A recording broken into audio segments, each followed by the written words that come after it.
Hello, we have a full moon in Libra taking place on April 6th. If you live on the East Coast, it'll be exact at midnight on April 6th, which means that depending on where you live, the full moon might actually be on April 5th. Before we get there, hello, my name is Sydney, I'm the tarot guy next door, and this is a collective tarot reading for my woo homies for the full moon in Libra.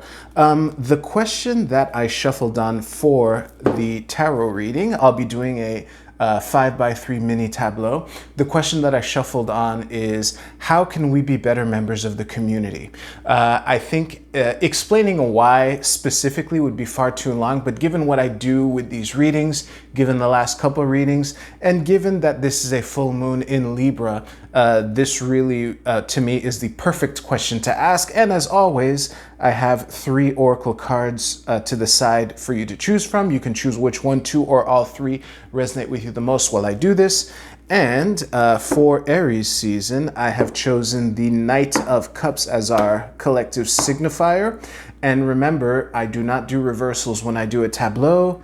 And the bottom of the deck appears to be the 7 of Cups. We'll see if that is in fact the case by finding the Knight of Cups. It's looking like it's going to be the 7 of Cups at the bottom of the deck. Unless, of course, the Knight of Cups is near the top, and it's not. So, boom.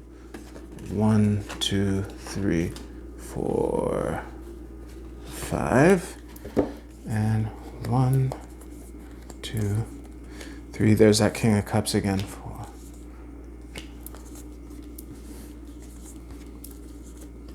Nice. Well, I gotta say right off the bat, there's some cards, before I even stare at these in silence, which I will in a second, that the last row, the last column is the Wheel of Fortune, the Star, and the 9 of Cups.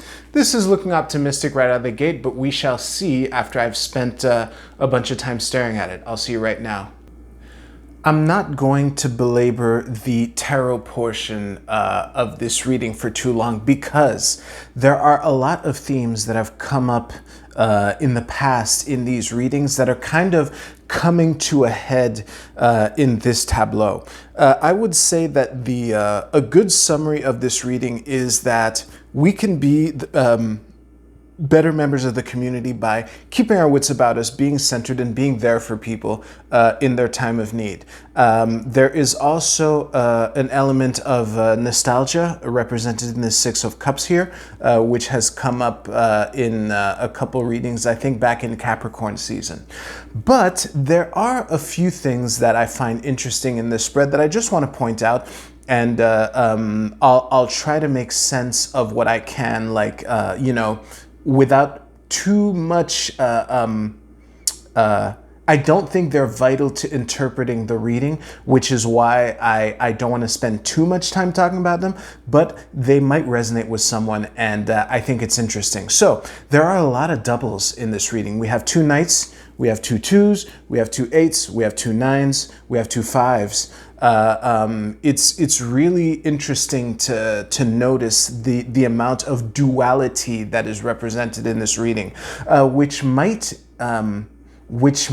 be a nod at finding focusing on one person that we can help and maybe making that our main target. Again, this is just something that I'm pointing out. I don't want you to read too heavily into that unless you instantly thought of someone when I said that. You might want to follow that hunch. But I do find this column here interesting. I might even have pointed it out before hitting pause here. The 5 of Coins, King of Cups, 6 of Cups. I call the 6 of Cups the nostalgia card, which is very, which is represented in this card in a way that I personally find very, very cool.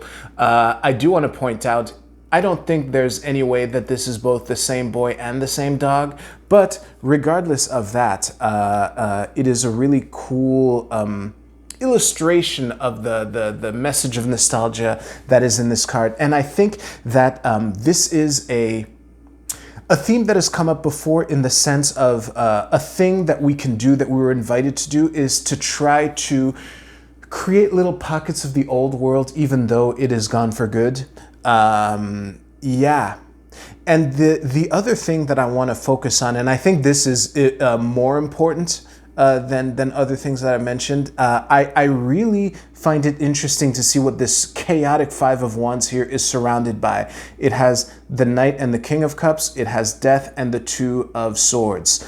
I think that part of the way we can be better for ourselves and for the community is to there are a couple ways to read this Knight of Cups, Death, and King of Cups triangle. It is either a way to help us, that we can be better for others by enabling a self-transformation in ourselves. For the new moon reading, I did mention, and these two cards might even have been in these two positions too, that there is a notion of graduating from the Knight to the King, and also the King of Cups is really a card of emotional mastery. Given where he is in the spread, I think that is a very prominent way to interpret him, especially if he is the gateway to the healing energies of the star at the end of this reading here. But I think that part of this triangle here, it can be either us guiding ourselves along the transformation to become kings, or in helping others along their transformation is how we can transform and graduate to the next level of emotional mastery. Either way, the fact that it leads into this final column here is an invitation to focus on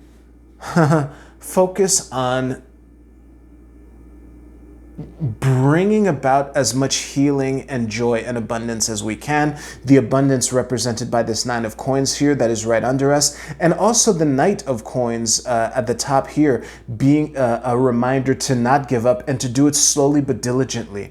And transformation, represented by the Death card here, is generally something that happens slowly but surely. So yeah, I think that all in all, if we interpret this line here, we have, things coming at us fast, leading to a lot of chaos, and through, getting our emotions in check and being there for people, we can get the healing and balance that is,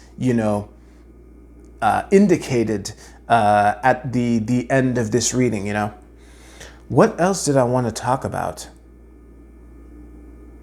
Oh, one thing that I want to mention is, of all the dualities or the pairs that are in this reading, the two that work the most together are the Knight of Coins and Cups and the Nine of Coins and Cups. Air and water work very well together in the elemental dignities system, which is too long to go to in this reading. But there, all the other dualities, we have air and earth that do not work well together. And what was the other five? Yeah, fire and earth are neutral to each other. They don't help each other. They don't hurt each other. And this is another fire and earth duality here.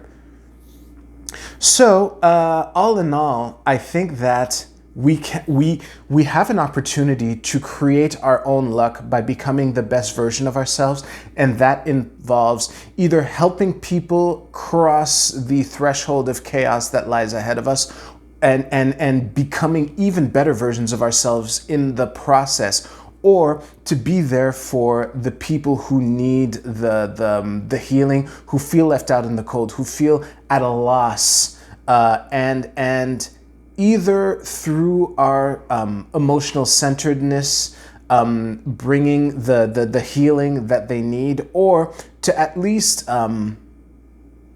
comfort them by redirecting their attention on how cool shit was before.